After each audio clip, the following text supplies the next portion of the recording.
Class, I'm about to show you 3 of these videos, starting with the top, the horrors of puppy mills, putting the brakes on teenage driving, and making a difference through the Special Olympics.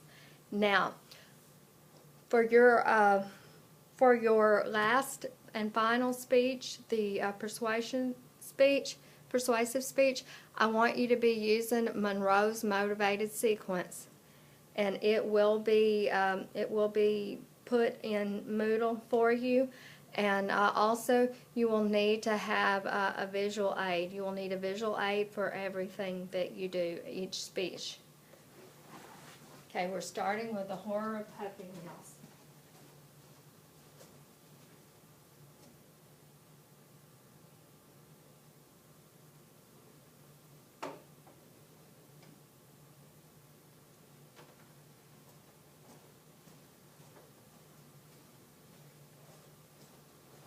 Dark room. It smells disgusting. The creatures in front of me shake uncontrollably, packed one on top of another in tiny wire cages. To eat, they have only crumbs in front of them, and to drink, only a dirty bowl of water. Many have eye problems, ear problems, diseases, and infections. They've never been groomed, they've never been for a walk, and they've never seen the sun. For too many dogs across America, this is how life begins in a puppy mill. Puppy mills, as defined by the Humane Society of the United States, are mass dog breeding operations that take place in shockingly poor conditions. Puppy mill breeders produce puppies for profit, only for profit, with little or no concern for the physical, social, or emotional needs of the dogs. As a dog lover, I was shocked to discover the horrors of puppy mills across the country as I researched this speech. I know from my audience analysis questionnaires that most of you had a dog or another pet while you were growing up, and that you believe they should be treated humanely. Today, I'll show you that puppy mills are not treating animals humanely, and I'll suggest some ways of solving the problem. Puppy mills have been around for a long time, but they've grown dramatically in recent years. The Humane Society estimates that there are more than 10,000 puppy mills currently operating in the United States. According to Stephanie Shane, the Society's Director of Outreach for Companionable Animals, of the 7 to 9 million dogs sold in this country each year, 2 to 4 million come from puppy mills. That's double the number from only a decade ago. Rather than producing the healthy, happy pets that millions of families dream of, puppy mills produce dogs with canine herpes, respiratory infections, parasites, seizures, and E. coli. Dogs that are lucky enough to escape these diseases often have rotten teeth, missing eyes or limbs, hip disorders, skin problems, and a host of other deformities. In addition to suffering from physical problems, dogs in puppy mills are often emotionally unstable. Some are dangerously violent and aggressive. Others are apathetic and lack any desire to interact with people or animals. Because of the overcrowding in puppy mills, some animals literally go crazy and chew off the ears, legs, and tails of other dogs. But you can see for yourself what the dogs have to endure. Here's a picture of a puppy mill provided by the U.S. Humane Society. As you can see, the cages are stacked one on top of another, and the dogs are packed into the cages like sardines into a can. The dogs are not let out to go to the bathroom, so the cages are filled with waste and become breeding grounds for the diseases I mentioned earlier in my speech. You can get a better sense of how disgusting a puppy mill is from this photo. Taken after the dogs were removed by animal officials. You can see how narrow the cages are and how they're crammed one against the other. You can see that there's filth and debris everywhere. Finally, take a look at a couple of individual dogs. The first one came from a puppy mill here in Wisconsin. It was so malnourished that it couldn't stand up by itself, and it had lost the fur on almost all of its body. The next dog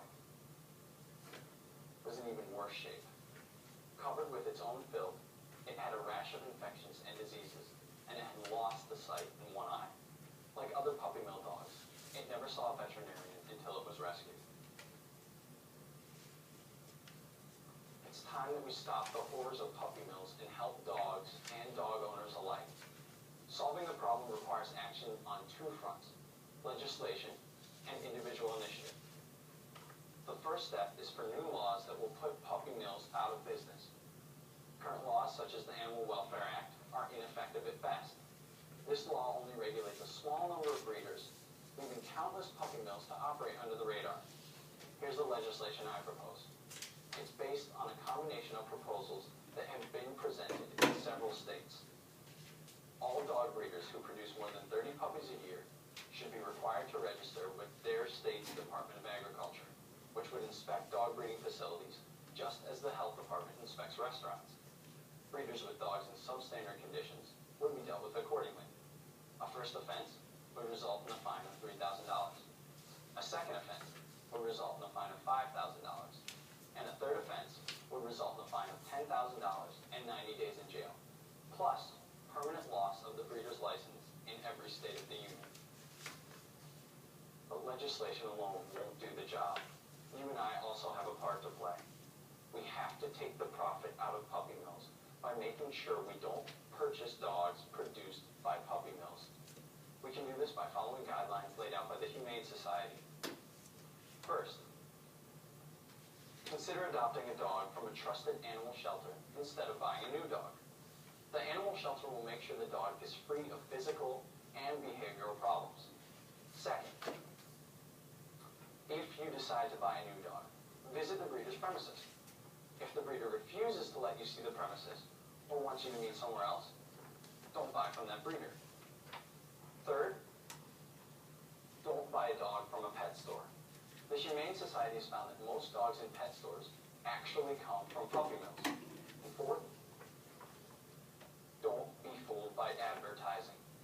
Just because an ad promises that a dog has been, quote, family raised or has a health certificate doesn't mean it's true. This is especially important when it comes to the internet, where there is no way to verify the health of a dog or the trustworthiness of a breeder.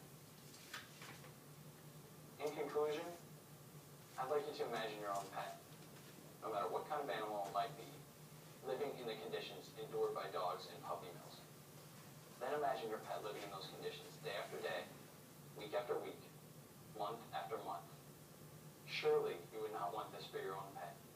Yet even as we sit here, millions of dogs are suffering from the horrors of puppy mills.